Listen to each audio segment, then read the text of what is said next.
Panduan dasar statistical sampling dalam pemeriksaan. Sebelumnya, kita perlu mengetahui apa sih populasi dan sampel itu? Populasi adalah keseluruhan objek pemeriksaan, sedangkan sampel adalah bagian dari populasi yang memiliki sifat yang sama dan homogen dengan populasi itu sendiri. Selanjutnya, mari kita pelajari terkait teknik perhitungan ukuran sampel yang dapat diaplikasikan di dalam pemeriksaan. Terdapat beberapa metode yang dapat kita gunakan untuk mengukur ukuran sampel. Namun pada kesempatan ini kita akan mempelajari 4 diantaranya. Pertama, yaitu metode Solving. Perhitungan sampel menurut metode Solving yaitu menggunakan rumus N sama dengan N besar dibagi 1 tambah N besar dikali E kuadrat, di mana N kecil merupakan jumlah sampel, N besar merupakan besar populasi, dan E merupakan batas toleransi kesalahan, yaitu 1%, 5%, dan 10%. Nah, untuk variabel E ini sendiri, dalam praktek pemeriksaan yang dilakukan oleh BPK dapat dipersamakan dengan tolerable error atau TE. Untuk menambah pemahaman, mari kita belajar dari contoh soal berikut ini. Akan dilakukan pemeriksaan atas penyaluran bantuan langsung tunai atau BLT dengan total populasi adalah 5.000 kepala keluarga. Diasumsikan pemeriksa telah menetapkan TE adalah 5% atau 0,05. Berapakah jumlah sampel yang harus diambil agar sampel yang diambil dapat merepresentasikan seluruh populasi yang ada? Perhitungan menggunakan rumus Solving dengan N sama dengan 5.000 dan TE sama dengan 5%. Maka jumlah sampel yang akan diambil ialah sebesar 370,37 dan dibulatkan menjadi 370 kepala keluarga. Metode selanjutnya adalah menggunakan tabel Isaac dan Michael. Isaac dan Michael merumuskan perhitungan sampel sebagaimana berikut ini. S merupakan jumlah sampel, Lambda kuadrat merupakan pengukuran dari tabel C kuadrat. N sama dengan jumlah populasi, P sama dengan proporsi dalam populasi, dan Q sama dengan 1 dikurang P, dan D merupakan derajat kebebasan. Untuk nilai D dapat dipersamakan dengan nilai TE, sedangkan untuk nilai C kuadrat diperoleh dari tabel C kuadrat sebagaimana berikut ini. Menariknya, Isaac dan Michael telah merangkum perhitungan sampel menggunakan rumus tersebut, yakni sebagaimana tercantum di tabel berikut ini. Nah, untuk sekarang mari kita pelajari cara penggunaan tabelnya. Menggunakan contoh soal yang tadi di mana diketahui N sama dengan 5.000 dan E atau TE sama dengan 5%. Kita lihat yuk di tabelnya. Pada tabel, nilai N 5.000 dan TE 5%, maka diperoleh nilai S adalah 326. Metode selanjutnya yaitu menggunakan tabel Morgan and Crichi.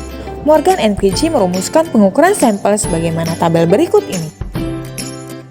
Perbedaan pengukuran sampel menggunakan tabel Isaac dan Michael juga Morgan and Crichi, yakni pada tabel Morgan and Crichi tidak mempertimbangkan nilai tolerable error-nya atau TE. Nah, untuk mempermudah kita dalam melakukan pengukuran sampel, Morgan and Crichi telah merangkum seluruh perhitungan sebagaimana tercantum dalam tabel berikut ini. Nah, menggunakan contoh soal yang tadi, di mana nilai N sama dengan 5.000 KK, maka diperoleh nilai sampel yaitu sebesar 357 kepala keluarga. Sebelumnya, kita telah mempelajari tabel Isaac dan Michael juga tabel Morgan and Crichi. Kedua tabel ini akan membantu kita untuk melakukan pengukuran sampel saat pemeriksaan karena telah menyediakan angka-angka perhitungan berdasarkan rumus yang telah ditentukan. Namun, tabel ini memiliki kekurangan, yakni tidak lengkap dan terbatas. Nah, bagaimana apabila jumlah sampel yang akan kita cari tidak tersedia dalam tabel? Maka kita dapat melakukan perhitungan menggunakan rumus Solving sebagaimana yang telah kita pelajari sebelumnya dan sebagaimana terlampir. Metode yang keempat ialah sampling fraction per cluster. Metode sampling fraction per cluster digunakan untuk menentukan sampel berdasarkan data populasi jika sampel yang diinginkan bersifat proporsional. Rumus untuk menghitung sampling fraction cluster atau FI ialah NI dibagi N, di mana NI merupakan jumlah per cluster dibagi dengan N jumlah keseluruhan populasi. Setelah memperoleh nilai sampling fraction clusternya, maka selanjutnya kita akan menghitung banyaknya sampel per cluster yang disimbolkan dengan NI dengan rumus nilai fraction clusternya atau FI dikalikan dengan jumlah sampel keseluruhan yang disimbolkan dengan N. Nah, untuk nilai N ini sendiri dapat diperoleh menggunakan 3 metode perhitungan jumlah sampel yang sebelumnya telah dijelaskan. Untuk menambah pemahaman, mari kita belajar dari contoh soal berikut ini. Akan dilakukan pemeriksaan terhadap belanja modal dengan total nilai kontrak sebesar 13 miliar yang terdiri dari 100 proyek. Sebagai informasi, proporsi atau besaran nilai kontrak setiap proyek tidak sama besar. Nah, tabel berikut ini merupakan pengelompokan data besaran nilai per proyek. Sekarang, tentukanlah jumlah sampel yang harus diambil dengan mempertimbangkan besaran nilai kontrak yang disalurkan. Sebagai asumsi, batas toleransi kesalahan yaitu sebesar 5%. Menggunakan tabel Isaac dan Mikhail dengan N besar yaitu 100 proyek dan TE yaitu 5%, maka diperoleh jumlah sampel atau N yaitu sebesar 78. Nah, setelah kita memperoleh nilai N, selanjutnya kita akan menghitung nilai sampling fraction per cluster menggunakan rumus NI per N. Hasilnya adalah sebagai berikut. Selanjutnya, kita akan menghitung jumlah sampel per klasternya menggunakan rumus FI dikali NI. Dan hasilnya adalah sebagai berikut.